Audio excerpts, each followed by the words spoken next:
Allez, on repart. Merci d'avoir été discipliné. Juste avant, pour un peu faire la liaison avec les derniers propos échangés, sur 35%, c'est déjà pas mal, et quelles sont les réalités d'engagement, je dirais, des autres tranches d'âge de notre population.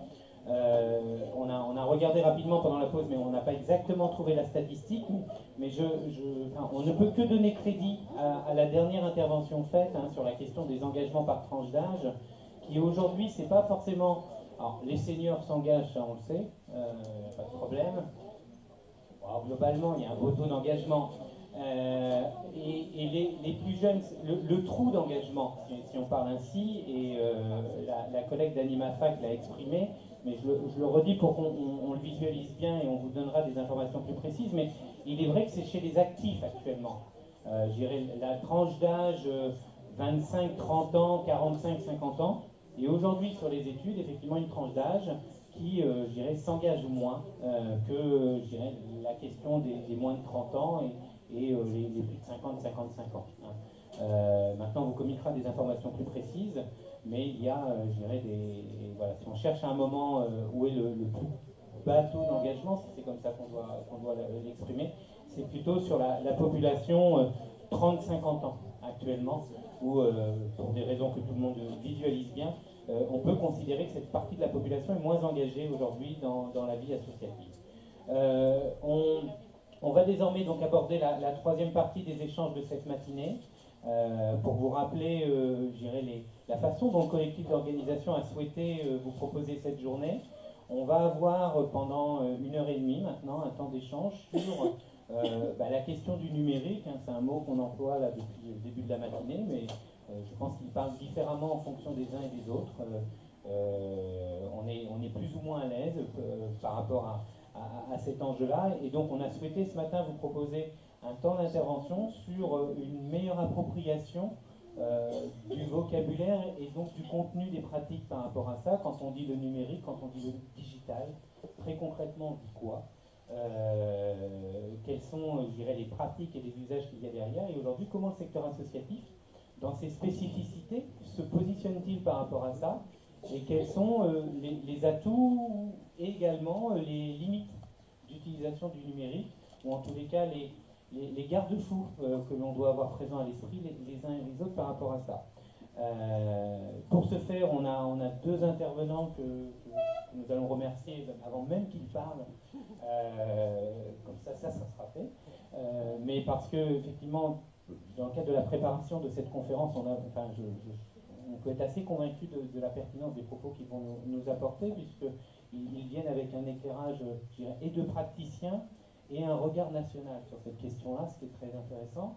Donc à la fois Grégoire Barbeau, chargé de mission à la Fonda, et Geneviève Auger, membres du relais AnimaFac, et ils présenteront un petit peu plus leur organisation. Grégoire et Geneviève seront avec nous toute la journée en même temps, donc on pourra à la fois, vous pourrez discuter avec eux directement sur la conférence, mais également après, puisque, pour rappel, vers 12h45, 13h, on sera sur un temps de repas partagé sur l'équipement. Vous avez dû voir pendant la pause que ça se mettait en place tout doucement, donc on mangera ensemble. Et après, on vous invitera à aller sur le pôle animation jeunesse. Notamment à travers les technologies mobiles. Donc, bref, la communication digitale, c'est d'abord, bien sûr, la numérisation des supports de l'information, mais au-delà de ça, c'est aussi le fait d'envisager la communication d'une entité, donc par exemple une association, dans un écosystème entier qu'on trouve aujourd'hui sur la toile. Donc il faut penser son association dans sa communication sur le web, dans son entité, donc par exemple une association, dans un écosystème entier qu'on trouve aujourd'hui sur la toile. Donc il faut penser son association dans sa communication sur le web, dans son entité, donc par exemple une association. Voilà, la dématérialisation. La deuxième qui se contexte dans les médias sociaux, ça va être l'interaction. Et la troisième, qu'on trouve par exemple avec les supports mobiles, c'est justement le fait d'avoir un accès permanent à l'information. Voilà, donc pour bien garder ça en tête et que ce soit bien clair, le numérique c'est la dématérialisation et le digital c'est le web comme un écosystème. Voilà. Alors, maintenant on va essayer de faire un petit focus quand même sur numérique, digital, association. Alors quand même, je voudrais aussi redonner un petit élément intéressant de société, c'est que maintenant le numérique et le digital touchent tous les éléments de tous les secteurs d'activité de nos sociétés, que ce soit santé, économie, sociale, même politique, avec les plateformes de budget participatif, de vote en ligne, d'interroger vos élus, etc. Donc ça questionne vraiment plein de dimensions de notre société. Et simplement pour vous voyez quelques éléments en tête, en ce moment les grandes réflexions sur l'analyse massive des données, le big data, justement, qui peut être collecté par les acteurs privés, les questions d'interconnexion des objets avec la santé aussi, la domotique, etc. La sécurisation des transactions, blockchain, bitcoin, etc. etc. C'est simplement pour vous évoquer que là, aujourd'hui, on va voir qu'un petit élément de ces questions numériques et digitales, vraiment, on se focalise sur les associations. Alors, vous avez déjà eu pas mal de chiffres ce matin, donc je ne vais pas vous bombarder avec un PowerPoint.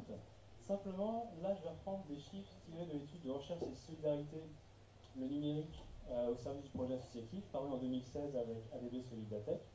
Donc, une étude qui devrait sortir très prochainement. Je crois que vous l'avez en exclusivité, je ne le dis pas trop fort. Simplement, là, je vais donner une petite dizaine de chiffres pour recontextualiser numérique et association. À l'heure actuelle, il y a environ 73% des associations qui ont leur propre site internet.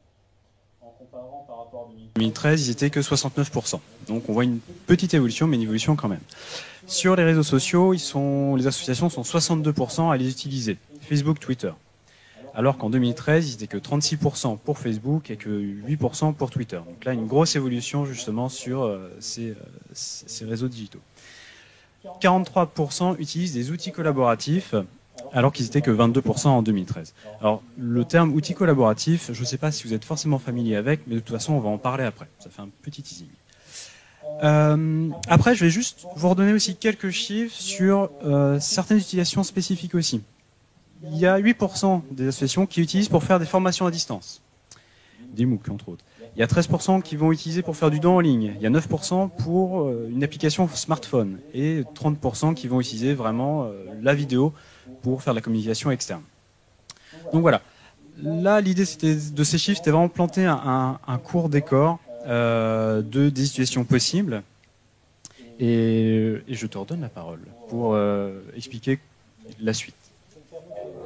Pour continuer à planter le décor, on a fait un micro-trottoir aujourd'hui quel est le ressenti des associations Hérovillages par rapport au numérique avec Code 98. On vous propose d'écouter 2 minutes de bande sur justement les propos des rédacteurs associatifs Hérovillages sur aujourd'hui, comment ils voient le numérique et comment ils se font approprier.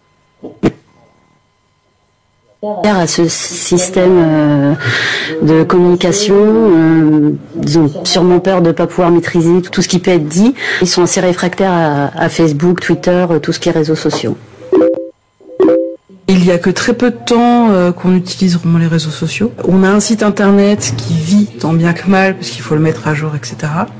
Et les réseaux sociaux, on a convenu de faire un test sur une activité propre du GRAP, l'espace infodéchets, en ouvrant un compte Twitter et une page Facebook pour communiquer sur les événements que l'on fait, sur nos actions, etc. pour voir quelle action ça a, voir si ça permet de mieux nous faire connaître, si c'est pas trop lourd en temps pour gérer ces deux comptes.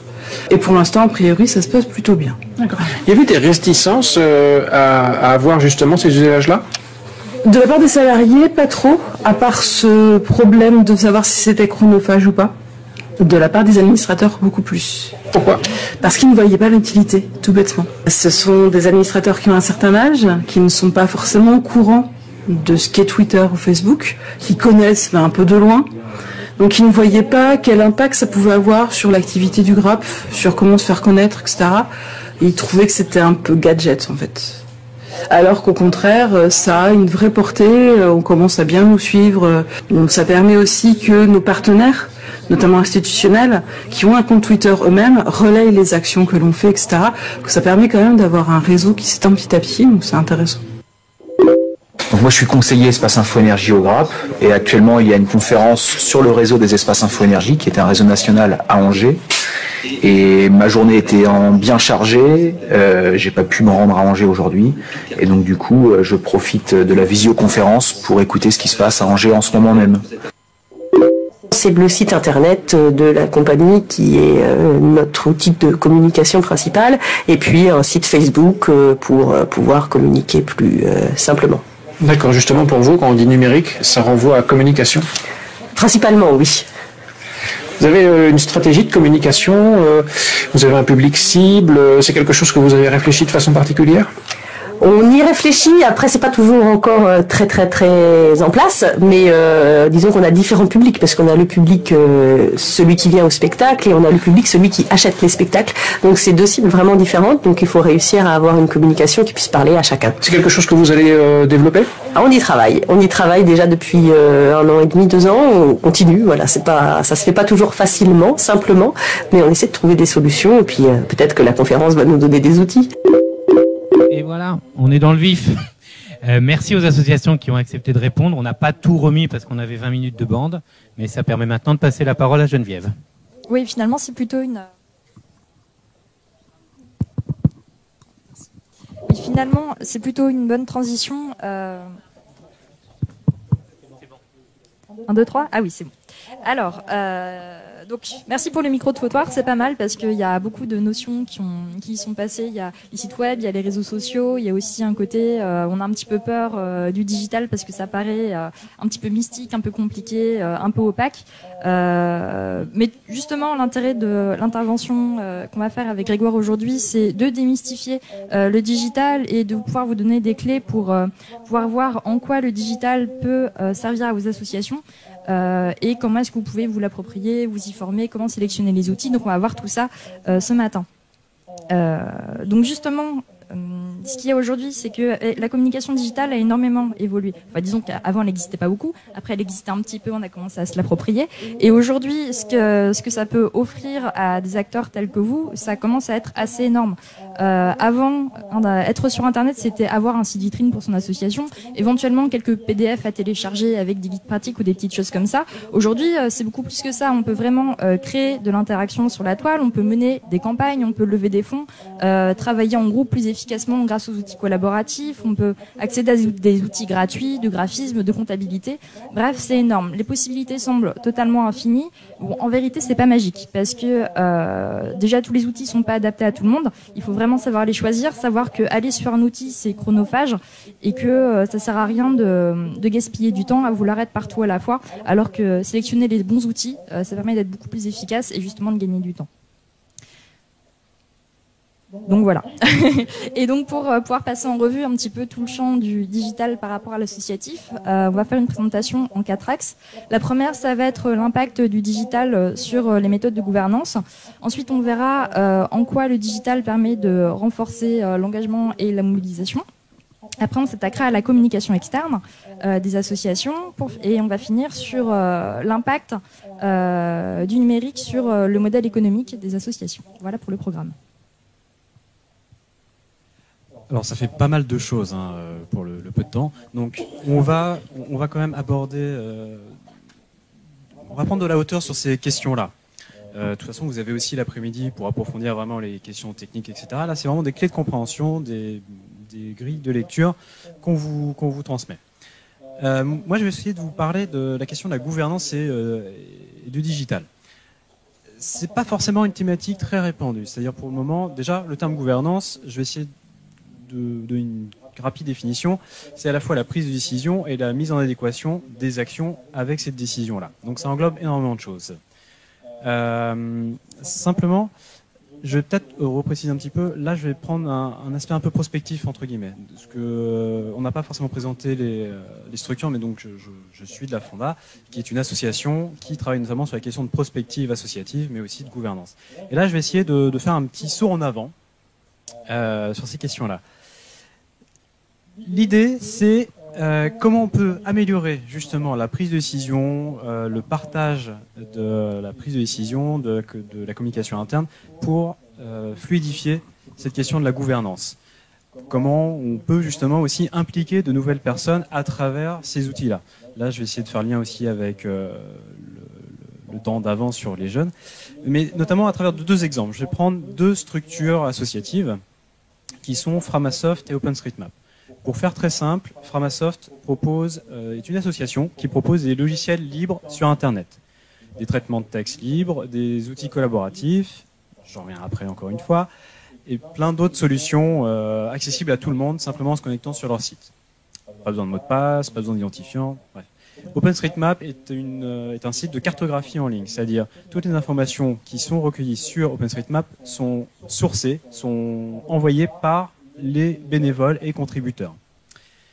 Ça, c'est simplement pour planter un petit peu le décor et vous dire, c'est aussi des associations particulières. Ça, le numérique fait partie de leur ADN. Et je le cite simplement en exemple pour vous donner des pistes de réflexion. En fait, la particularité, c'est que leur CA, leur bureau, voilà, c'est une association, donc ils sont composés classiques, AG, CA, bureau, se fait uniquement par numérique. Ce sont que des réunions virtuelles où, au final, ils mettent en place un chat. Donc, petit point d'information, s'il y a des termes techniques que vous ne comprenez pas, levez simplement la main. Voilà. Des fois, on peut se perdre dans ce genre de détails. Donc, ils vont mettre en place justement un salon numérique qui va permettre les échanges totalement dématérialisés. Donc le cas de Framasoft, c'est que leurs bénévoles, ils sont éclatés partout en France. Il y en a à Lyon, à Lille, à Marseille. Et c'est compliqué, ça prend du temps, ça prend de l'argent. Là, en mettant un salon en ligne, ça fluidifie tout ça. Alors, eux, ils ont un parti pris assez particulier, c'est que la gouvernance est ouverte à tout le monde aussi. Ce n'est pas restrictif, c'est-à-dire tout membre de la structure connaît l'adresse internet du salon de discussion, peut y accéder, peut participer aux échanges. Ça permet aussi d'impliquer plus de gens. Ça permet de légitimer justement le rôle du bénévole qu'on aurait du mal à inclure dans une gouvernance classique entre guillemets. Alors, ça ne veut pas dire que n'importe qui peut prendre le pas et décider sans les autres. Ça se passe justement sur du consensus. Donc, la question de la gouvernance du numérique à travers la dématérialisation oblige à repenser nos formes de prise de décision, où on passe vraiment du consensus plutôt que du vote, où ça peut prendre du temps, mais ce temps peut être fractionné. Là où on fait un CA sur 1 heure le jeudi soir, on peut faire un CA chaque soir de 1/4 d'heure pour faire avancer la thématique. Ce qui permet notamment aux jeunes, par exemple, de pouvoir s'impliquer plus facilement. Voilà, on est chez soi, on vient de rentrer du boulot, on doit s'occuper des enfants, mais en même temps, je peux donner 1/4 d'heure pour regarder ce qui se dit. Je peux donner 1/4 d'heure de mon temps pour voir comment je peux m'impliquer aussi dans les décisions de l'association pour ensuite les porter sur le terrain. Par contre, je vous rassure, il ne s'agit pas de enlever les contacts humains. Même chez ces associations-là, le contact humain est essentiel. C'est-à-dire qu'au moins, minimum, alors, dans une structure, c'est 1 fois par an, ils se font un grand week-end où tous les contributeurs, tous les bénévoles se rassemblent et partagent vraiment un temps convivial parce que l'association, c'est quand même le contact humain et le projet avec l'autre. Donc voilà. Alors là, je vais en termes d'outils, très simplement, ça peut être simplement des forums ouverts qu'on trouve sur Internet facilement. Ça peut être des chats IRC, donc c'est un protocole d'échange ouvert aussi à tous et normalement facilement accessible. Je crois que dans le regard de Madame devant, il y a chat IRC. Alors là, elle n'a rien compris. Normal. Et en fait, me permet puisqu'elle n'a pas levé la main. Et en fait, c'est même pas grave. C'est-à-dire, si vous comprenez pas, c'est pas gênant.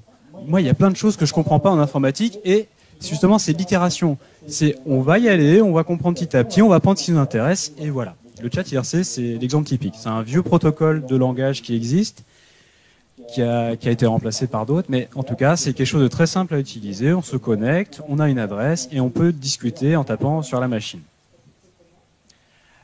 IRC. Un chat CHAT. Mais vraiment pour les outils, si vous voulez, on en parle après. Voilà, surtout que Geneviève a aussi plein aussi à vous en donner. Donc voilà. Est-ce que on fait... Voilà, donc ça c'est la première partie, hein, comme Geneviève vous l'a exprimé. Cette intervention va être en 4 temps. Hein. Là, c'est la question de le numérique et la gouvernance associative. Donc avec un exemple, je dirais, voilà, où les administrateurs sont répartis et les bénévoles sont répartis à différents endroits d'un territoire. Ce territoire, là, c'est le national tel que ça a été saisi, mais ça peut être aussi une agglomération ou un département. Certains d'entre vous aujourd'hui agissent à l'échelle normande. Et donc peuvent avoir besoin d'utiliser demain le numérique, je dirais, pour tenir des réunions en ligne, afin de limiter les déplacements des différents administrateurs pour que ceux-ci participent de manière un peu effective et régulière à la vie de l'organisation. Est-ce qu'il y a dans la salle soit des questions là-dessus ou des retours d'expérience? Est-ce que certains ont déjà essayé associations départementales ou régionales, ce type de pratique de l'usage du numérique pour faire vivre l'instance statutaire, la gouvernance telle que Grégoire l'exprime là. Ouais. On y va. On passe là. Je fais partie d'une association qui est nationale, les anciens appelés en Algérie contre la guerre, et donc de temps en temps, il y a des conseils d'administration qui sont en vidéoconférence. Voilà. Comment tu fais? Visioconférence. Alors, tout le monde s'est mis d'accord sur un jour et une heure, et on a des codes d'accès, et par téléphone, c'est par le téléphone. Hein. Les deux sont possibles en fait. Sur la visioconférence, on peut utiliser des outils en ligne et on peut aussi utiliser le téléphone. D'ailleurs, je rajouterai, il existe aussi des outils de vote en ligne. C'est vrai que je ne l'ai pas évoqué, mais il y a certains logiciels qui permettent d'avoir des votes en temps direct. Alors, je pense à Lumio notamment,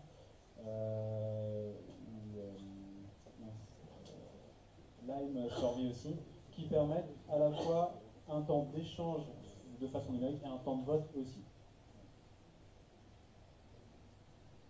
Oui, donc je m'appelle Arnaud. Dans une de mes activités, on est sur la création pour la mise en place d'un garage solidaire sur l'agglomération. On a réuni plusieurs compétences autour de nous. Et on a réuni pas mal de personnes qui ont leur vie et leurs impératifs. Donc on avait pas mal de réunions. Ça devenait compliqué de se déplacer, parce qu'il y en a qui se déplacent de Lisieux, de Pont-l'Évêque, des trucs comme ça. Donc on s'était dit qu'on allait mettre en place un système de chat, et nous on agit simplement par Skype parce qu'on se connaît un peu tous et que c'est plus simple. Mais du coup ça permet d'augmenter les interactions et de développer certaines thématiques qui sont parfois un peu urgentes à traiter. Donc voilà, on travaille comme ça. Alors par contre, il y a un élément quand même intéressant, c'est qu'il faut que les gens soient volontaires et aient envie. Imposer ce genre de mode de décision numérique serait une erreur, un contresens à la démocratie interne. Alors, moi aussi, mais dans une autre association, Canes, l'orientation Canes. Nos dernières réunions se sont passées de la sorte. On communique un numéro de téléphone, on a un code, et la réunion, au lieu de se retrouver chez les uns et les autres, membres du CA, du bureau, on a ce soir une réunion de ce type. Ça fait drôle au départ, parce qu'on ne se voit pas, et puis il y a un petit peu d'hésitation, mais on se retrouve. Est-ce que ça renforce la capacité à échanger? Est-ce que ça limite des échanges? Comment vous voyez la chose? Moi, j'aime bien voir, j'ai besoin de voir, moi, le visage, parce que le visage, ça exprime d'autres choses aussi. Bon, voilà, c'est une adaptation. Je trouve que c'est une réunion téléphonique, il ne faut pas que ça dure plus d'une heure et demie, par exemple. Il faut traiter des affaires urgentes, parce que c'est fatigant quand même. On ne voit pas la personne, donc ça suppose une grande attention. Après, il existe des solutions techniques pour voir les personnes de façon très simple. Là, je vais donner un outil. Ça s'appelle Framavisio, je crois. Non, Framatalk. Framatalk. Donc Frama, F-R-A-M-A et Talk comme parler. Où en fait, c'est comme Skype.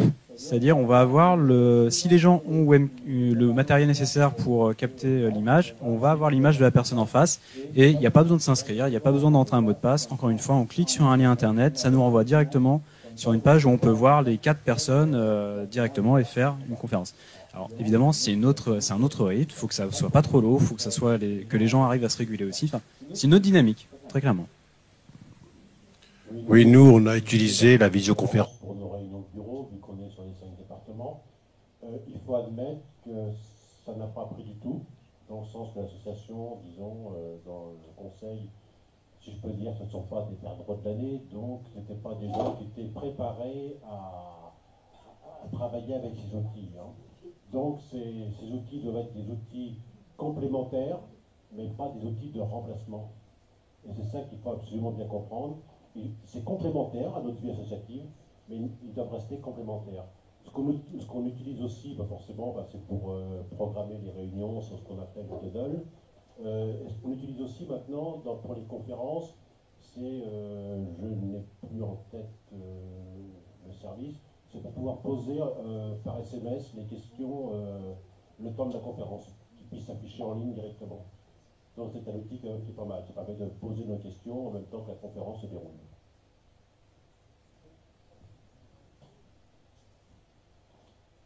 Bonjour, donc moi je m'appelle Alban. Ce que je voulais dire, déjà moi j'ai une petite question sur le micro-trottoir. C'est qu'à un moment dans le micro-trottoir, il a été dit que les salariés étaient plutôt d'accord sur un passage à des choses sur réseaux sociaux, mais qui n'étaient pas forcément partagées par les membres du conseil d'administration. Donc moi j'ai une question assez simple, parce qu'il est précisé dans le micro-trottoir de manière assez délicate que c'est parce que les gens n'ont pas forcément le même âge, mais est-ce que c'est simplement un déficit d'explication? Parce que c'est facile de penser que les gens des fois sont cons simplement parce qu'on n'a pas correctement expliqué l'intérêt de quelque chose, ou est-ce que c'est vraiment un mur qui est réellement existant et que malgré toutes les explications, il y a toujours, à partir d'un certain âge, des gens qui restent bloqués, oui ou non, et si oui, pourquoi? Parce que c'est vrai que ça a été précisé aussi juste après dans le micro-trottoir, l'un des gros avantages désormais, c'est quasiment tout ce qui est institutionnel y est aussi, donc ça permet aussi de se faire relayer par différentes institutions et aussi différentes structures qui peuvent être nationales, départementales ou régionales sans jamais les rencontrer, même si une rencontre toujours bien mieux. Sinon, moi, mon avis sur les réunions dématérialisées, justement, quand on parle de téléphone ou quand on parle de Skype, le gros intérêt, c'est qu'à la différence des réunions où on peut être beaucoup autour d'une table, où c'est toujours les mêmes personnes qui prennent la parole et qui n'hésitent pas à écraser volontairement ou involontairement l'intégralité des personnes autour d'une table, là, tout le monde est obligé de se réguler, de se taire et d'écouter les autres. Et je pense qu'il y a quand même beaucoup de choses qui manquent là-dessus dans le monde associatif, surtout sur des personnes qui militent depuis un certain temps. Et avoir obligation de se taire et d'écouter de temps en temps, ça peut permettre de relancer une dynamique associative, je pense. Bonjour, donc Cathy, chargée de gestion et de communication à Horizon Solidaire, qui est un réseau régional sur la coopération décentralisée et la solidarité internationale. Donc pour te répondre sur les réseaux sociaux, nous on l'a mis en place unilatéralement au niveau des salariés. On a dit on a besoin d'un Facebook, on le met en place et point barre. Et c'est vrai que ça n'a pas été compris au niveau des administrateurs pour plusieurs raisons.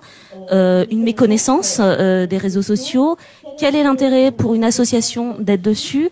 Et après, il y a des questions, et je pense que la personne qui parlait de ça, une association, je pense que je la connais, donc ça peut être un peu comme nous, il peut y avoir des questions éthiques également. Voilà, nous, en parlant de coopération internationale, de solidarité internationale, et en se battant sur un certain nombre de débats et de choix de vie, qu'est-ce qu'on va aller faire sur Facebook, par exemple? Donc voilà, il peut y avoir également ces freins éthiques qui peuvent se poser au niveau des réseaux sociaux pour certaines associations. Je me permets de répondre rapidement pour préciser que on va parler effectivement des réseaux sociaux un tout petit peu plus tard dans l'intervention. Donc n'hésitez pas à garder tout ce que vous avez à dire là-dessus. Pour ce moment-là, on pourra vraiment échanger sur la question. Ensuite, j'avais un exemple à donner sur quelque chose qui fonctionne très bien dans une asso qui appartient au réseau AnimaFac, c'est les jeunes écologistes qui font énormément de réunions dématérialisées via Skype et qui ont notamment, c'est très mignon, un groupe local, parce qu'en fait c'est une fédération de groupes locaux répartis sur le territoire français. Ils ont un groupe local qui s'appelle les Jeunes Écologistes sans frontières. C'est pour tous les jeunes qui partent un an ou plus à l'étranger pour un VIE, un VIA, Erasmus, n'importe quoi. Enfin peu importe, un jeune qui va partir à l'étranger pour un temps donné, mais qui peut continuer à être actif dans l'association justement grâce aux outils collaboratifs. Donc ça permet de ne pas perdre entre guillemets les gens qui, à un moment donné, s'éloignent géographiquement de l'asso dans laquelle ils sont habitués d'être investis. Voilà. Je me permets juste aussi une petite réaction sur le cas de monsieur où ça n'a pas pris. Et là, je me permettrais de faire le lien peut-être même avec la partie d'avant, sur les jeunes. C'est-à-dire que je pense que les jeunes, pour être un peu jeune, je pense être bien placé, les jeunes qui s'engagent dans l'association veulent aussi s'engager pour quelque chose de précis et être reconnus pour l'apport qu'ils peuvent apporter à la structure aussi. Dans le cas de figure où vous n'avez pas forcément à capter entre guillemets ce public jeune, le fait de les valoriser en accompagnant des personnes qui ne maîtrisent pas les outils informatiques, ça valorise aussi le jeune. Ça lui donne envie de s'impliquer, de rester, ils sont plus responsables et ça peut permettre justement aux publics qui n'ont pas l'habitude d'utiliser ça de peut-être s'acclimater petit à petit et sans violence. C'est pas une solution miracle, ça dépend des structures, mais en tout cas, le numérique peut servir aussi de passerelle intergénérationnelle. Et je pense que c'est un aspect qui est un peu sous-estimé et qui permettrait vraiment de légitimer le public jeune dans ses connaissances, ses pratiques et avec qui il pourrait partager. Une intervention par rapport à la réponse au micro-trottoir et après on va passer à la deuxième partie. Voilà, sur le micro-trottoir, la personne que vous avez entendue représentait le GRAP, le groupement régional des associations de protection de l'environnement. Et ce qu'elle disait, c'était que les élus de l'association, il y a quelques années, ne voyaient pas l'intérêt de l'utilisation des outils numériques. Mais c'est une situation qui a évolué parce que voilà, il y a eu un dialogue entre les élus et le personnel. Et du coup, ils sont en train de mettre en place un certain nombre de choses, justement, pour utiliser les réseaux sociaux, les outils numériques d'une façon générale. Voilà. C'était juste pour apporter cette précision-là. Encore une intervention. Oui, moi, ce qui me gêne dans les outils numériques, c'est pas l'utilisation. Une fois que c'est installé, et on utilise. Ce qui Enfin, moi, j'utilise. Bon, je vais mettre le jeu. Ce qui m'ennuie, c'est que vous nous avez parlé, par exemple, de Framasoft, OpenStreetMap. L'année prochaine, vous allez nous parler d'autre chose. Ça change énormément vite. Et ça, c'est rester au courant. L'utilisation, ça va, on arrive à maîtriser 2-3 trucs, on est assez fier de soi quand on... Mais c'est se tenir au courant. Alors, déjà, simplement, au niveau du point de vue matériel, dans une association, on achète un ordinateur. Alors, on l'a acheté à Windows 8, puis on est passé à Windows 10, puis on va passer... Et là, c'est une course où on est très vite essoufflé, et personnellement, c'est surtout ce côté-là. Si vous voulez, c'est pour prendre l'exemple qu'on m'avait donné de la voiture.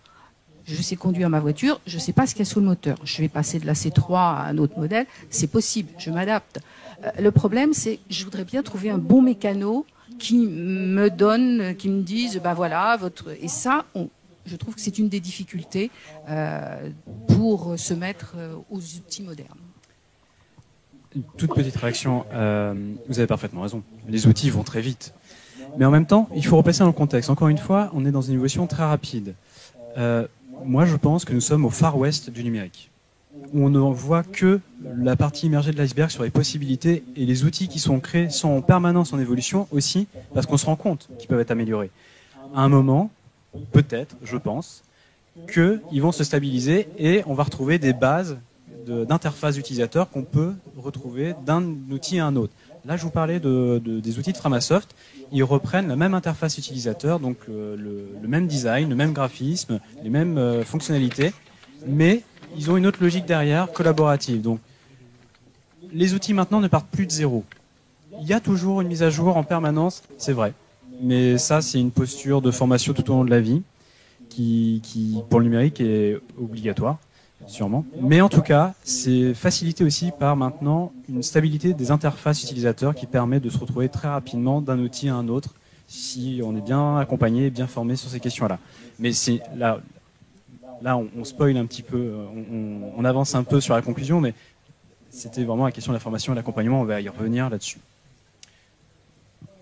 Une réponse très rapide pour compléter. En fait, je peux vous conseiller un site qui s'appelle le blog du modérateur. C'est un super site pour se tenir informé des nouveaux outils qui sortent de temps en temps. On y trouve aussi des fiches pratiques et des conseils pour aller sur les différents réseaux.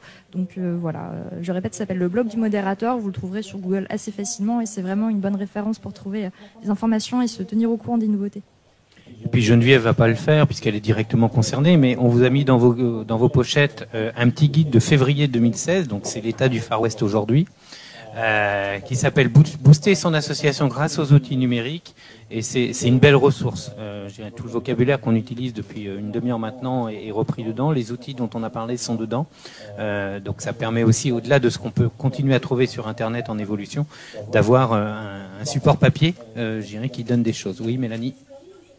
Et elle est disponible en ligne sur le site d'AnimaFac au format PDF avec un autre guide qui s'appelle Éduquer au numérique également. Mais Geneviève pourra aller plus dans le détail. Merci pour ce premier temps d'échange sur la question du numérique et les possibilités que ça peut avoir, l'impact que ça peut avoir sur la gouvernance interne. On va maintenant passer à une deuxième partie de l'échange sur le numérique et la com externe. Et je repasse la parole à Grégoire. Alors, c'est pas comme externe. Non, mais je vais juste approfondir. Oui, alors, l'engagement. Voilà. À la base, c'était sur l'engagement et la communication interne. On a déjà un peu anticipé sur la communication interne, donc j'ai passé très vite.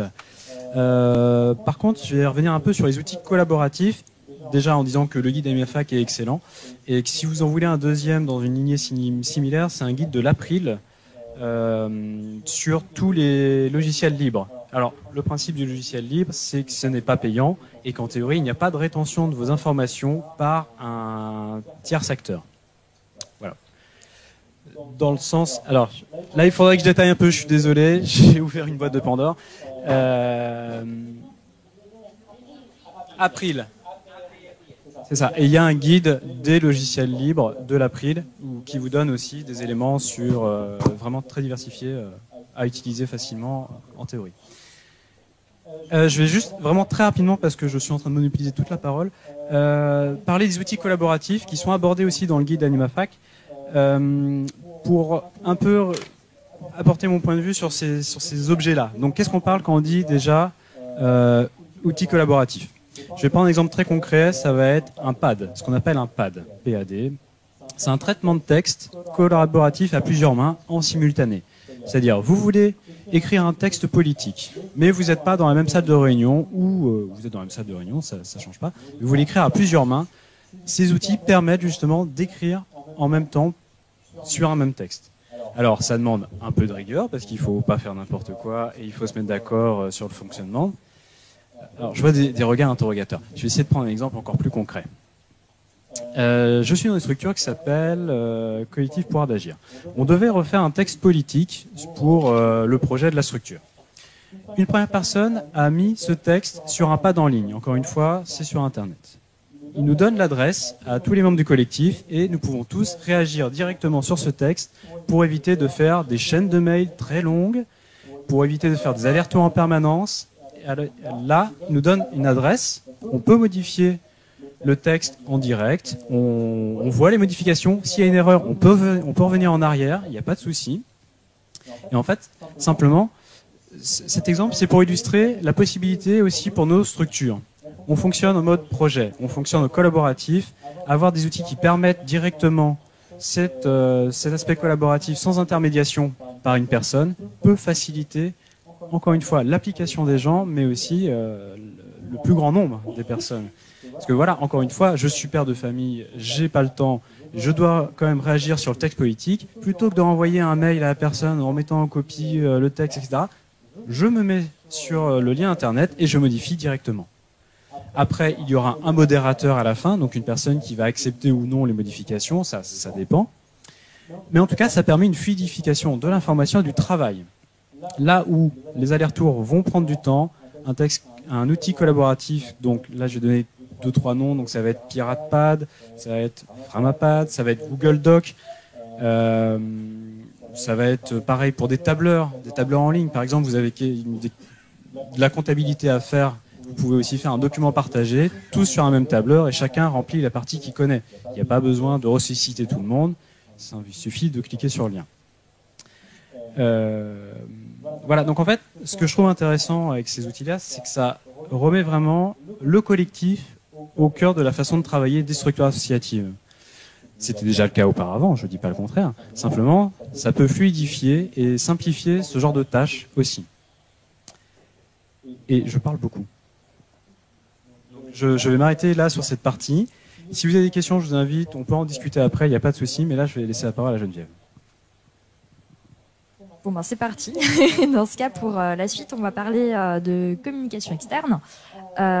Donc il faut garder en tête que quand on se lance dans de la communication digitale pour son association, on fait avant tout de la communication. Avant d'être sur le web, on essaie d'abord de faire passer un message. Donc il faut revenir vraiment au basique avant de se lancer sur Facebook, faire un site internet, un blog ou n'importe quoi d'autre. Il faut d'abord fixer vraiment l'identité de son association, donc bien sûr avoir un nom, savoir décrire en une seule phrase le projet associatif, donc faire un gros travail de clarté sur sa présentation. Il faut aussi avoir une identité visuelle parce que tout est très très visuel sur internet. Donc une charte graphique, c'est un logo, c'est quelques couleurs qu'on a l'habitude d'utiliser tout le temps les mêmes, quelques typographies aussi. Voilà, ça suffit comme base pour une identité visuelle. Après, il faut vraiment savoir quelle cible on on vise. Donc il y a bien sûr d'une part vos cibles assez naturelles, ça va être le public cible de l'association à qui vous voulez apporter une information, mais ça peut aussi être par exemple des influenceurs et vous allez devoir adapter votre communication selon les différentes cibles. Ce qui est très pratique sur Internet, c'est qu'il y a de multiples outils, de multiples réseaux et on ne va pas utiliser les mêmes réseaux pour toucher les mêmes personnes. Par exemple sur Facebook, on va pouvoir facilement partager de l'information au grand public et sur Twitter ou sur LinkedIn, on va pouvoir aller viser des influenceurs. Donc voilà, on peut s'amuser. On peut avoir une visée stratégique dans sa manière d'aller sur les outils, c'est conseillé même, pour vraiment adapter son message au réseau et à la cible qu'on essaye d'atteindre à travers le réseau. Donc voilà pour les cibles. C'est très important aussi de savoir définir ses objectifs, justement, parce que voilà, si on lance une campagne sur Internet, est-ce qu'on cherche à avoir plus de notoriété? Auquel cas, on va aller sur des contenus plutôt divertissants que les gens vont avoir envie de partager. Ou alors, est-ce qu'on est plus sur une campagne de plaidoyer? Dans ce cas-là, on va plutôt être sur vraiment de l'argumentatif, faire quelque chose de très visuel avec des infographies pour faire passer un message très précis et essayer d'obtenir une action de la personne qui va venir montrer le message. Ou est-ce qu'on veut faire de la sensibilisation? Donc bref, il faut vraiment, avant de se lancer dans une campagne sur Internet, définir ses objectifs. C'est très important, sinon après ça part dans tous les sens et on perd du temps pour rien. Donc une fois qu'on a son identité, ses cibles et ses objectifs, on peut lancer le plan de communication. Et là encore, on n'oublie pas que c'est de la communication avant tout. Il faut vraiment un planning stratégique parce que sur Internet, il se passe beaucoup de choses, bien sûr, mais la plupart de ces choses sont en réaction à l'actualité. Et si on veut avoir le plus gros impact possible, il faut vraiment se caler sur l'agenda médiatique. Donc regarder dans l'année à quel moment il se passe quoi pour être au bon moment, enfin au moment opportun, dans la tendance des sujets qui remontent plus facilement sur les réseaux sociaux à travers le référencement et les algorithmes. Et ça, c'est une autre question que je serais ravie d'aborder avec vous aux ateliers de cet après-midi. Comment fonctionne l'algorithme Facebook. Bref. Et enfin, ce qui est très intéressant sur les réseaux, c'est qu'on peut facilement mesurer son impact. Quand on fait une campagne d'affichage, par exemple sur une zone géographique donnée, c'est difficile de savoir combien de personnes l'ont vu, combien de personnes y réagissent ou n'importe quoi d'autre. Alors que sur les réseaux sociaux, on voit combien de personnes sont venues mettre un petit j'aime sur un message, on voit combien de personnes l'ont partagé, on peut voir précisément combien de personnes l'ont vu simplement dans leur fil d'actualité. Donc ça, c'est quelque chose d'assez génial sur les réseaux sociaux, c'est qu'on peut vraiment prendre la température par rapport à une campagne. Donc si jamais vous voulez mettre un gros financement sur une campagne qui sera à la fois sur le web et sur de l'impression papier et de l'affichage, n'hésitez pas à d'abord lancer la version web pour voir quels sont les supports qui fonctionnent le mieux. C'est aussi tout l'intérêt d'Internet, hein. C'est pas grave, on a le droit de se planter parce que ça coûte pas cher, et parfois ça coûte rien du tout même. Donc c'est une excellente zone d'expérimentation. Ce qu'il faut bien retenir sur la communication sur Internet, c'est qu'il faut toujours être bref et extrêmement visuel. Ça, c'est absolument capital. Donc bien retenir aussi que le but, c'est d'être au maximum partagé, parce que une parole qui sera, comment dire, si vous êtes, pas forcément en fait, c'est par exemple si vous êtes sur Facebook et vous voyez une publication d'une marque. Bon, vous allez donner assez peu de crédit à cette marque parce que c'est elle qui porte son propre message et bon, c'est pas très intéressant. Mais si vous voyez un de vos amis partager un contenu qui a été publié par une marque, vous allez plus facilement vous y intéresser parce que c'est comme si ça vous était recommandé par quelqu'un que vous connaissez. Donc il faut vraiment miser au maximum sur la viralité des contenus que vous allez proposer. Il faut qu'ils soient toujours formatés de manière à être simple, clair, mais surtout qui donnent envie d'être partagés. Ça, c'est très important. Après, il faut aussi se souvenir qu'il y a une très très forte concurrence sur Internet. C'est rare que vous soyez tout seul sur un sujet, donc il faut absolument penser à se différencier, apporter un petit supplément d'âme, un axe, quelque chose qui n'est pas déjà exploré par ailleurs, pour pouvoir vraiment proposer quelque chose d'unique. Pour faire un tour rapide, très très rapide, des réseaux les plus connus, les plus à la mode et sur lesquels je vous conseille d'aller assez rapidement, parce qu'il y en a plein, hein, c'est infini. Mais dans les plus grands, très connus, il y a bien sûr Facebook, qui sert principalement à créer une communauté autour d'un projet, à créer du dialogue, à fédérer et à gagner en notoriété.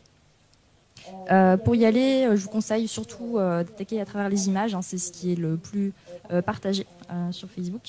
Ensuite, il y a Twitter, qui est aussi très bon pour la notoriété, bien sûr, parce qu'avec le système des hashtags, donc c'est des mots-clés, vous pouvez très facilement remonter dans les fils d'actualité que verront les utilisateurs, pour peu que vous parliez de la bonne chose au bon moment. Donc toujours, voilà, rester très en lien avec l'actualité. C'est aussi un réseau social qui, comme vous pouvez taguer des personnalités dedans, rentrer directement en contact avec des influenceurs, des gens que vous ne pourriez pas croiser dans la vie de tous les jours, avec qui vous ne pourriez pas forcément taper sur l'épaule pour dire « Hey, j'ai une mission de plaidoyer pour toi, j'ai quelque chose à te dire, je voudrais que tu portes mon message », et bien ça, Twitter vous le permet. Donc ça, c'est pas mal. Et ensuite, par exemple, il y a aussi YouTube, très utilisé par pas mal d'associations qui vont sur le web. Ça sert par exemple à développer son discours, à l'exposer de manière un petit peu plus longue, parce que autant sur la plupart des réseaux, on utilise essentiellement des très courts textes et des images pour être le plus clair et le plus concis possible, parce que le temps d'attention de quelqu'un sur ce type de contenu est assez court. Autant une vidéo de 2 minutes, ça va, ça reste assez court pour une vidéo, mais en 2 minutes, on peut en dire beaucoup plus que sur une image ou un petit texte. Donc c'est très intéressant d'utiliser différents types de contenus, de varier, passer de l'image au texte à la vidéo, varier la manière dont on diffuse son message pour pouvoir le faire de manière plus ou moins complète et extensive. Après, il faut surtout pas vouloir aller partout, parce que selon la taille de l'association, selon les moyens qu'on peut donner, selon aussi les messages qu'on veut diffuser, ça sert à rien. Typiquement, sur les différentes choses que j'ai citées, si jamais vous n'avez pas les moyens d'avoir un site internet parce que ça prendrait trop de temps à entretenir, si vous n'avez pas les moyens d'aller sur YouTube parce que ça prendrait trop de temps de mettre les vidéos en ligne, etc., en fait, la plupart de ces fonctionnalités existent sur Facebook. Pour pas mal de petites associations, avoir une page Facebook, ça peut remplacer un site internet. Sur Facebook, on peut aussi publier directement des vidéos. Donc voilà, il faut vraiment... J'y reviens, hein. Savoir quelles sont vos cibles, savoir quels sont vos objectifs, et à partir de là, sélectionner les outils qui seront les plus intéressants pour vous. Je ne sais pas si vous avez des questions là-dessus avant de passer à la suite. J'ai endormi tout le monde.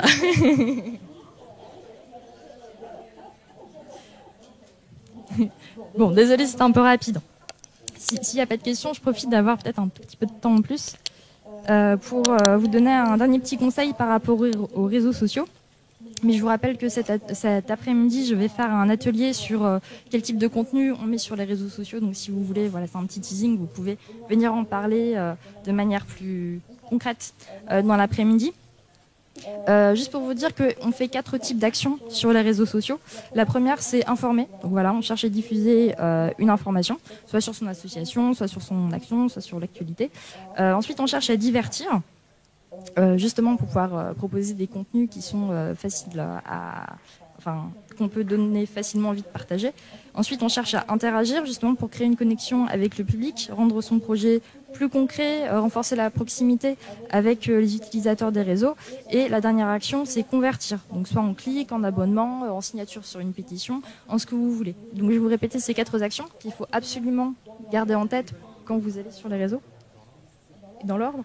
Pas forcément, non. Donc la première, c'est informer, la deuxième, c'est divertir, interagir et convertir. Voilà, c'est ça qu'on fait sur les réseaux. En fait, on fait rien d'autre. Donc du moment que vous êtes capable de dire par rapport à un contenu que vous vous apprêtez à partager, quelle est l'action qui va avec, c'est bon, c'est que le message va être assez clair. Voilà. Je vous entends parler, vous avez des questions, je le sais, je vous écoute.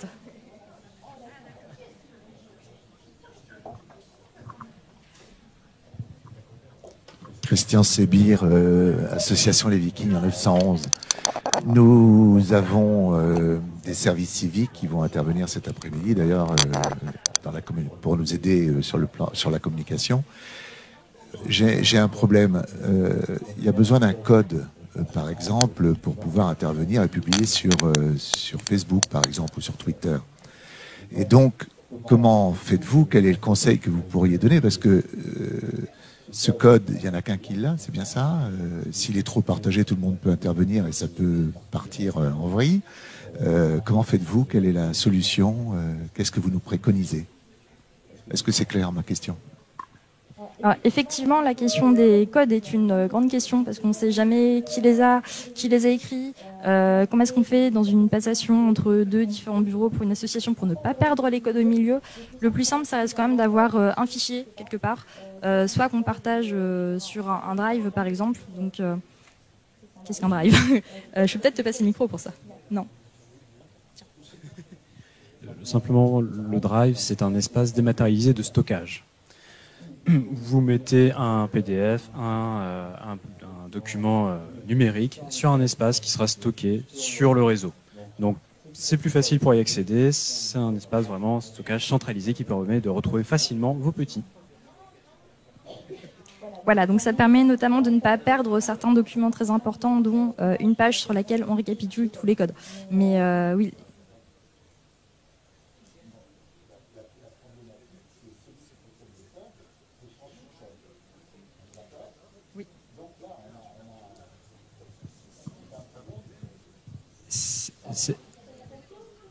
Mais exactement. C'est avant tout une question de confiance et de modération. C'est-à-dire que quand on met les choses sur Internet, alors je vais utiliser un terme un peu technique, il n'y a pas que des trolls. Qu'est-ce qu'un troll? Un troll, c'est quelqu'un qui veut justement pourrir ce qui se passe sur les réseaux, mettre des commentaires négatifs volontairement pour provoquer. Si vous donnez vos codes à quelqu'un de votre association ou quelqu'un qui l'a fait, forcément, il se retrouve un moment dans le projet de votre structure. Ce n'est pas quelqu'un de néfaste, de négatif. Tout ouvrir ne veut pas dire qu'il n'y a pas de régulation. Vous êtes toujours en mesure, s'il y a un abus, de corriger après. Vouloir tout cloisonner, c'est compréhensible. On ne veut pas que son information soit détournée, on ne veut pas qu'on fasse n'importe quoi. Mais en même temps, on a toujours un droit de regard. C'est très rare, je connais pas de cas de figure, moi, dans mon entourage, où quelqu'un, justement, s'est emparé du truc pour faire n'importe quoi et les gens n'ont rien pu faire. Soit vous dites qu'il y a 3-4 personnes qui ont le code, qui peuvent modérer et la modération se fera naturellement, soit, en effet, vous fermez et il n'y a qu'une seule personne qui poste, mais ça demandera plus de travail pour cette personne.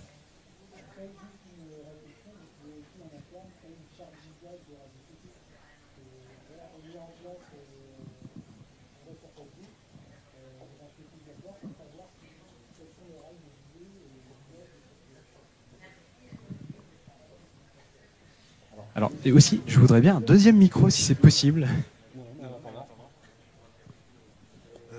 Bonjour à tous, Henrik pour l'association Capsport. Et nous, au sein de l'association, du coup, on utilise ces outils-là. Et par exemple, pour une page Facebook, il existe des rôles. C'est-à-dire qu'il peut y avoir un administrateur qui possède tous les droits sur la page et des rédacteurs qui vont pouvoir seulement publier un article ou modifier un article. Donc sur Facebook, ça existe. Sur Twitter, j'y suis pas, donc je ne sais pas. Sur les sites internet, ça dépend comment ils ont été construits et avec quoi. S'ils ont été construits avec des outils ouverts du type WordPress, si ça parle à certains, ou Joomla, il existe aussi des rôles. Donc un administrateur qui détient les codes et après différents rédacteurs, modérateurs, etc. Alors sur Facebook, moi je ne savais pas, parce que je suis très mauvais sur Facebook, mais sur les sites internet, c'est quasiment tous, ils ont cette fonctionnalité-là en effet, de différents statuts de contributeurs. Pareil, je vais faire un peu d'autopromo. Cet après-midi, je serai aussi aux pages où on pourra, si vous avez des questions, approfondir ces questions. Merci.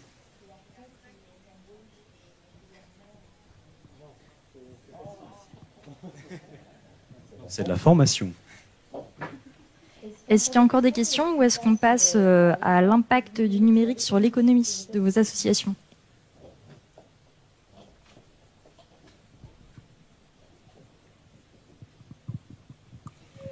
Donc, je suis Virginie, je suis à la Voix des femmes depuis quelques années. Je suis aussi la l'administratrice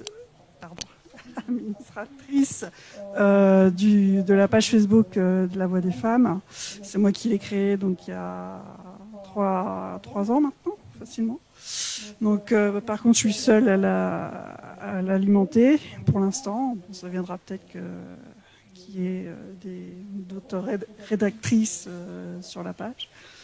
Donc, pour l'instant, c'est moi qui ai lancé la partie numérique de l'association avec l'aval je fais partie du conseil d'administration aussi. Donc, j'ai eu l'aval de mes collègues juste pour faire mon expérience.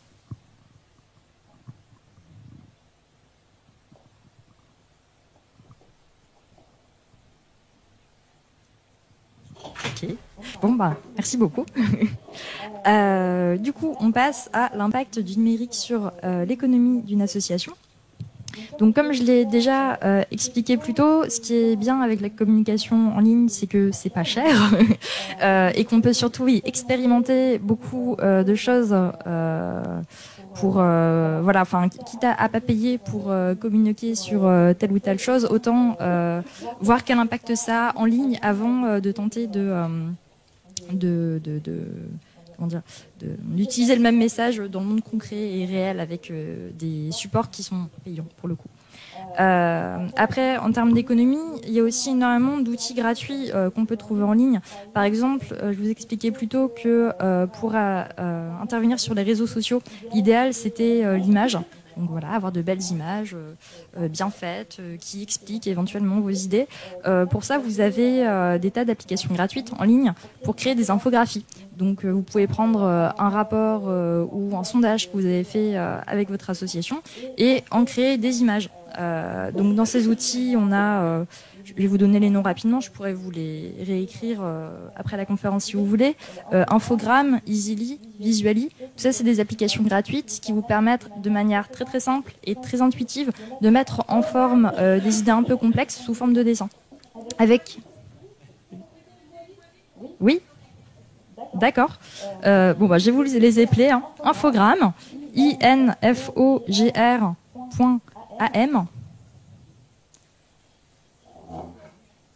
Je vais vous en donner un deuxième, Easily, ça s'écrit EASEL.LY. Mais sinon, en fait, de manière générale, allez sur Google, tapez outils gratuits et puis l'outil que vous cherchez, ça peut être n'importe quoi, outils gratuits, infographie, outils gratuits, comptabilité, outils gratuits, édition d'images, et vous allez trouver des tonnes d'outils gratuits très très bien. Et c'est là où Google nous sauve, hein. Il y a le référencement qui est fait par algorithme, qui fait que les sites qui sont les plus appréciés par les utilisateurs remontent naturellement dans les recherches. Donc vous inquiétez pas, c'est très facile de trouver des outils. Donc voilà, je viens de vous donner quelques exemples. Donc on peut faire des infographies de manière totalement gratuite. On peut aller sur des banques d'images pour trouver des jolies images pour illustrer vos sites internet ou des articles ou ce que vous voulez, avec des banques où toutes les images sont libres de droit.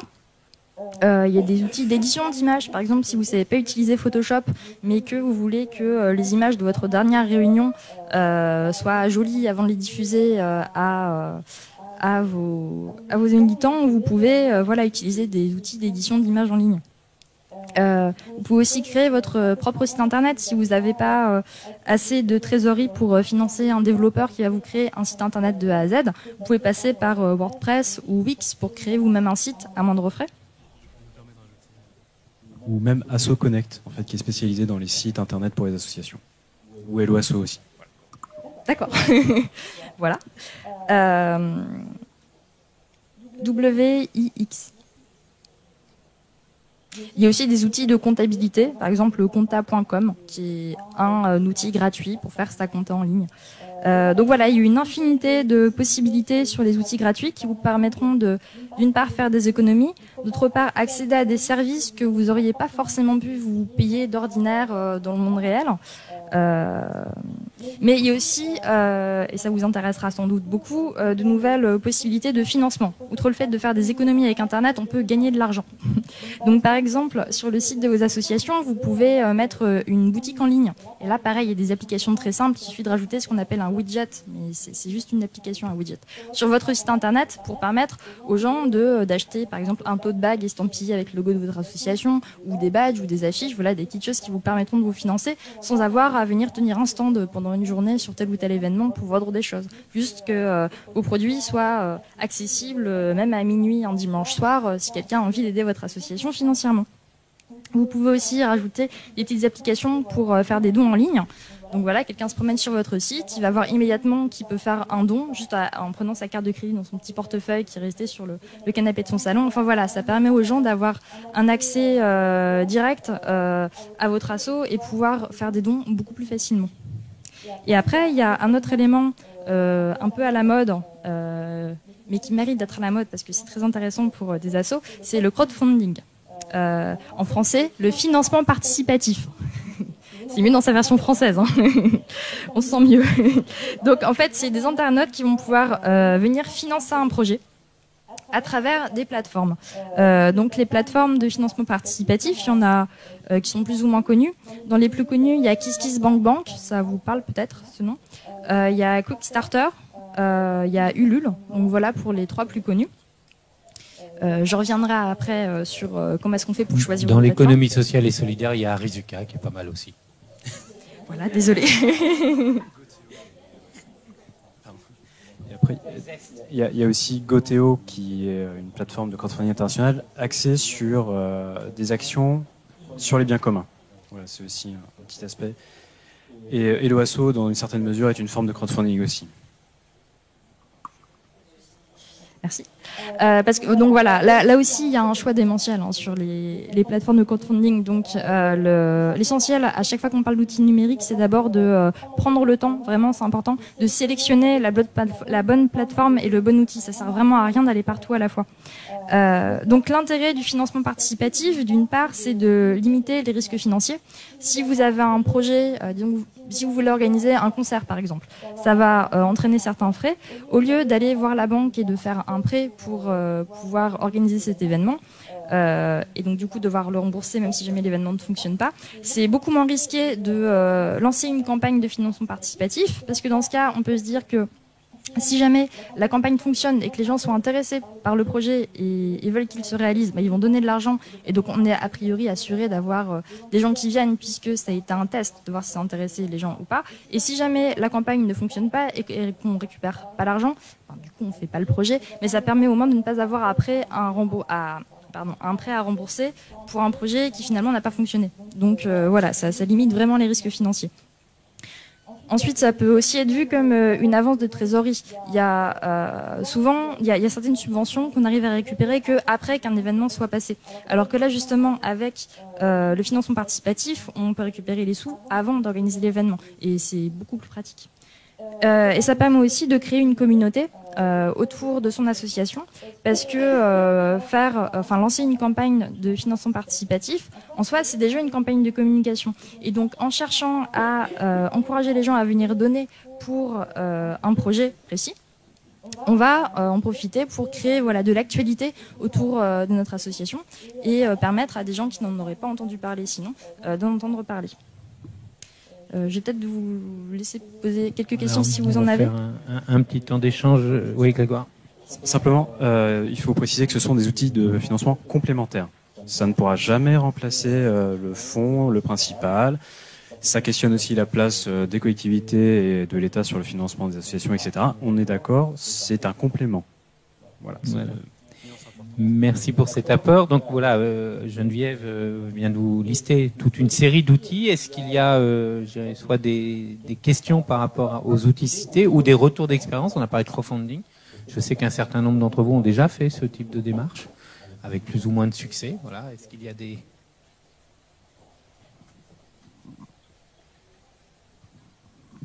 Oui. Donc moi, c'est une question sur le sujet du crowdfunding. Parce que ça m'intéresse d'une manière générale, et cette question du choix efficace de la plateforme sur laquelle on va agir, quels sont les critères en fait qui permettent de déterminer vers quelle plateforme on va s'orienter? Oui, alors pour choisir une plateforme, l'important c'est essayer de voir quel est le type de public qui va sur cette plateforme et quel est le type de projets qui sont financés via cette plateforme. Par exemple, parmi ceux que j'ai mentionnés tout à l'heure, il y a Quickstarter, que je vous déconseille totalement. C'est la plateforme, c'est une des plateformes les plus énormes en termes de financement participatif qui existe au monde. Seulement, voilà, c'est principalement présent dans le monde anglo-saxon. Donc ça vous intéresse pas. Si vous voulez faire une campagne, ça sert à rien de partir sur la plus grosse plateforme qui existe au monde si elle touche pas votre public cible. Par exemple, pour des projets qui seraient plus à vocation culturelle ou des films documentaires ou voilà tout ce qui aurait rapport à l'audiovisuel ou au culturel, KissKissBankBank est totalement adapté parce que c'est typiquement la plateforme sur laquelle ce type de projets sont financés. Ça veut dire que toute la communauté qui gravite autour de KissKissBankBank a l'habitude de donner des sous pour ce type de projet parce que ça les intéresse fondamentalement. Donc je vous conseillerais cette plateforme. plateforme.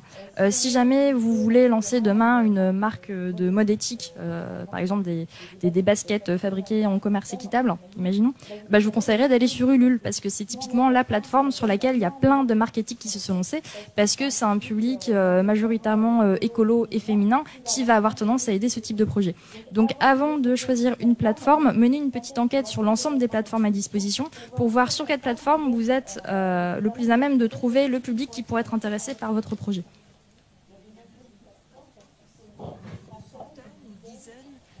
Plusieurs dizaines, oui. Plusieurs dizaines. Ouais. En termes de plateforme, j'ajouterais la plateforme Tipeee, qui est un peu moins connue, qui est francophone, il me semble, sur les projets visuels aussi et vidéo. Voilà, Tipeee. Je ne sais plus. Normalement, on trouve rapidement dessus. D'autres interventions, demandes de précision, retour d'expérience dans la matière, de bonnes ou de mauvaises, hein, c'est ça qui est intéressant sur ce type de rencontre. Non? Oui, Mélanie. Et puis je... Oui, moi j'ai juste une question par rapport à l'idée de boutique en ligne. Ça pose pas de problème par rapport aux impôts, par exemple, quand on est des associations non assujetties à la TVA, le fait d'avoir une boutique en ligne, c'est pas un petit peu, du coup, on tombe pas dans le commercial? En fait, du coup, ça relève du même système que si jamais vous vendez, enfin, tout ce que vous pourriez être amené à vendre sur un stand, c'est pareil si vous vendez sur un stand ou sur une boutique en ligne. Je ne sais plus précisément quel est le pourcentage de...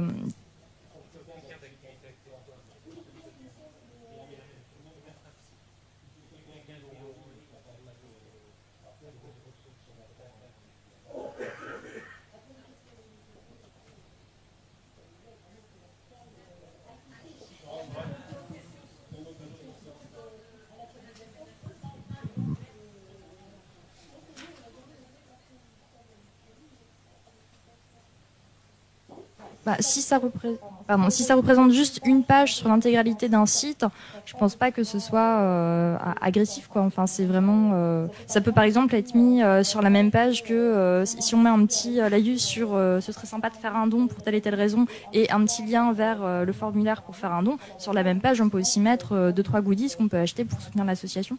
C'est pas forcément être dans une démarche commerciale, c'est surtout proposer une manière un peu sympa à des gens de participer financièrement au projet, parce que parfois c'est plus encourageant s'il y a un petit quelque chose de matériel à récupérer à la fin.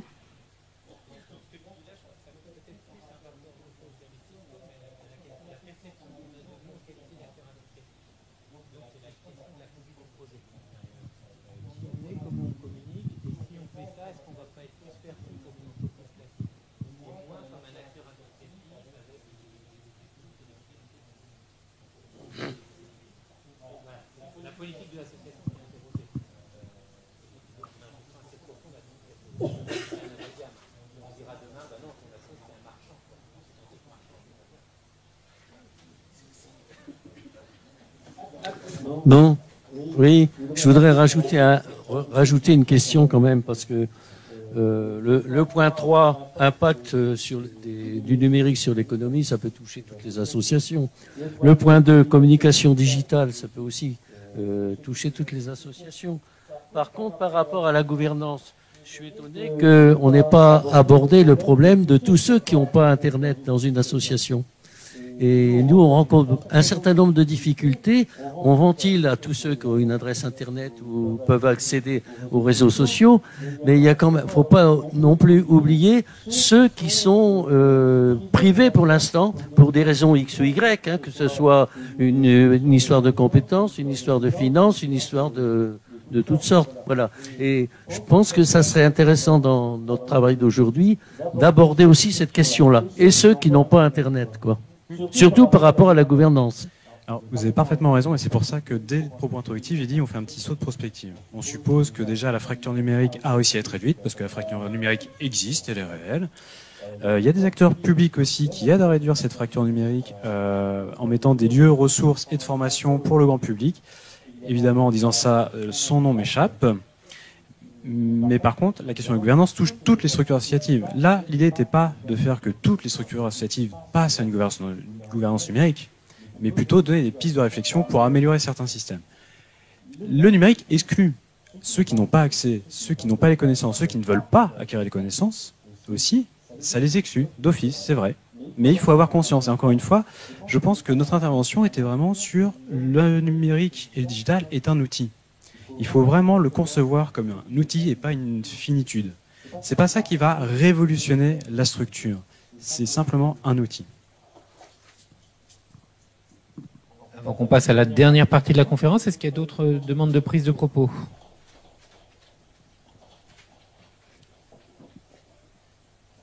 Est-ce qu'il existe un site qui présente toutes ces plateformes et les analyses, etc. Donc, quant au public, tout à l'heure vous en avez déconseillé une, j'ai d'ailleurs pas saisi le nom, j'ai saisi les autres, mais pas celle-ci. Ah oui, d'accord. Voilà. Alors, j'ai pas un site précis à vous conseiller qui analyserait l'intégralité des plateformes et des applications disponibles en ligne. Je crains que ça n'existe pas. Mais par exemple, sur le site d'AnimaFac, on a un guide pratique que vous avez d'ailleurs dans les petits sachets qui vont être donnés au début de la conférence, dans laquelle sont répertoriés énormément d'outils qu'on décortique, qu'on explique en quoi ça apporte quelque chose à une asso, pour quel type d'asso c'est conseillé. Donc déjà, je vous encourage à feuilleter ce guide. Il y a beaucoup d'outils qui y sont énumérés. Il est aussi disponible en PDF en ligne si vous voulez le diffuser à d'autres personnes que ça pourrait intéresser. Après, oui, je citais tout à l'heure le blog du modérateur qui est un bon endroit où trouver de l'information par rapport à ce qui se passe sur les réseaux sociaux. Mais après, je vais passer le micro à mon collègue qui a peut-être d'autres endroits d'information à vous conseiller. Je suis pas sûr, parce que voilà, très clairement la question de crowdfunding ne sont pas ma spécialité non plus. Il me semble que Societality doit référencer ces questions de crowdfunding. Il me semble, à vérifier, hein, mais Societality, avec un Y à la fin. Après, c'est très tendance depuis quelques temps de faire des top 10 de tout et n'importe quoi sur Internet. C'est un type d'article qui s'appelle des listicles. N'hésitez pas à en faire pour vos associations. C'est sympa de lister 10 points de n'importe quel sujet. C'est très facile à partager sur les réseaux sociaux. Mais bref, il y a des gens qui sont amusés à en faire sur des outils. Par exemple, si vous voulez savoir quels outils utiliser pour éditer des images, par exemple, vous pouvez taper sur Google le top 10 outils édition d'images et vous allez tomber sur des articles où on vous liste un certain nombre d'outils, leurs avantages, leurs inconvénients. Donc il y a beaucoup de personnes qui sont amusées à faire des petites études comparatives sur certains types d'outils. Donc c'est vraiment au cas par cas. Il n'y a pas une seule plateforme qui va avoir fait des critiques sur l'intégralité des outils disponibles. Mais par contre, secteur par secteur, vous pouvez trouver des articles assez facilement. Alors pour finir sur le crowdfunding, c'est de vague mémoire de loin. Je crois qu'il y a la plateforme Alloprod qui va répertorier l'essentiel des plateformes de crowdfunding. Il y a financementparticipatif.org, quelque chose comme ça. Pareil, qui est un site de référence. Et après, Horizon Solidaire et les autres réseaux régionaux dans d'autres régions ont travaillé la question. Donc sur notre site, tout n'est pas encore en ligne, mais ça va être le cas.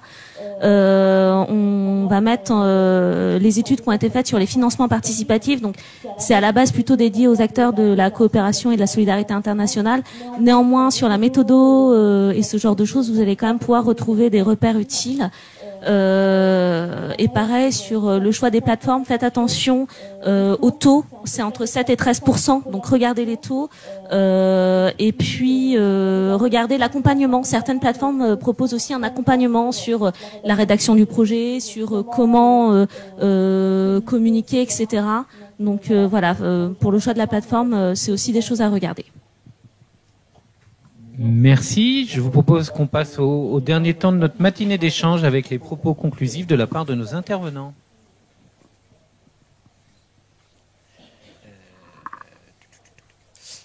Alors, vraiment, là, on va aussi, c'est ce qu'on disait au début, on va faire pédagogique, on va répéter. Le numérique est un outil, il faut vraiment penser son utilisation. Si on utilise du Facebook pour ramasser une campagne de financement, c'est pas le plus adapté. Il faut vraiment réfléchir à chaque fois. C'est comme si on essayait de visser avec un marteau, ça marchera pas. Le numérique, c'est pareil. Il faut se mettre dans la même idée que ce n'est pas magique, ce n'est pas neutre. En plus d'utiliser certains outils, vous avez pu voir que des fois j'ai essayé de compléter sur des noms de logiciels. Certains logiciels ne sont pas neutres non plus. Je ne vais pas entrer dans le débat, ça pourrait être très long, mais les logiciels propriétaires et les logiciels libres sont deux philosophies différentes. Dans un cas de figure, le logiciel propriétaire, il va falloir payer l'accès et les données qu'on va laisser dessus vont pouvoir être utilisées à d'autres fins. En théorie, les logiciels libres permettent d'accéder librement sans qu'il y ait une captation des données non plus. Je pense qu'en tant qu'acteur associatif, c'est intéressant aussi de se poser ces questions idéologiques de quel outil on utilise pour nos actions. Là, je ne fais pas une promotion du logiciel libre parce que ce n'est pas parfait, il y a des failles, c'est moins simple, etc.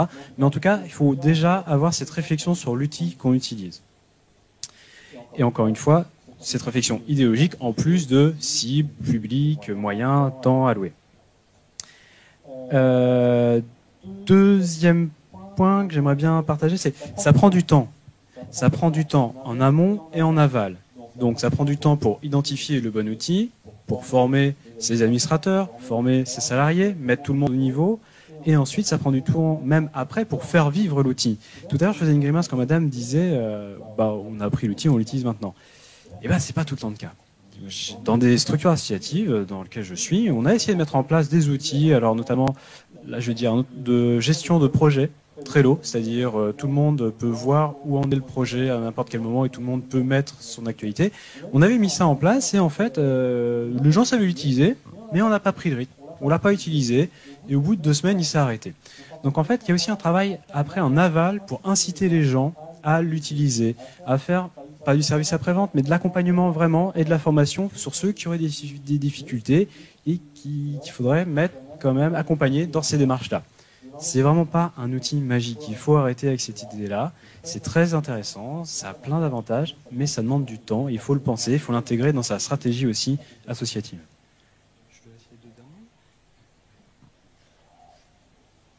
Alors, c'était assez complet. Ah bon. Non, mais ok, très bien. Sur ces mêmes, en fait, c'est plus des bonnes règles à appliquer que j'essaye de partager. Il ne faut pas non plus tout changer d'un coup. Ça prend du temps, comme on vient de l'expliquer, et vouloir révolutionner totalement la structure associative en mettant en place du Facebook, du Twitter, du crowdfunding et un nouveau site, ça risque juste de mettre en péril la structure. Il faut se donner le temps, il faut se donner les moyens, et ça, c'est un outil après l'autre. C'est comme dans la vraie vie, on ne peut pas tout assimiler d'un coup. On ne peut pas apprendre à conduire un avion, une voiture, un bateau en même temps. C'est le même principe. C'est des techniques différentes, c'est des mécanismes différents, et ça serait dangereux pour une structure de voir révolutionner totalement son mode de fonctionnement. Là, c'est simplement des éléments à intégrer au cours de l'existence de la structure, de ses différents cycles de vie. Le dernier point que j'aimerais aborder, c'est on a le droit à l'erreur. En fait, c'est pas grave. C'est du numérique. On peut se tromper, on peut tester un outil, se dire « Ok, c'est pas le bon, on s'est planté, il n'a pas pris, et on va recommencer plus tard. » On maîtrise pas tous ces outils-là. Et encore une fois, c'est pas grave. Pour moi, je considère qu'on est au Far West, que ces outils vont évoluer, que nos pratiques de ces outils vont aussi évoluer. Et il faut y aller de façon décomplexée.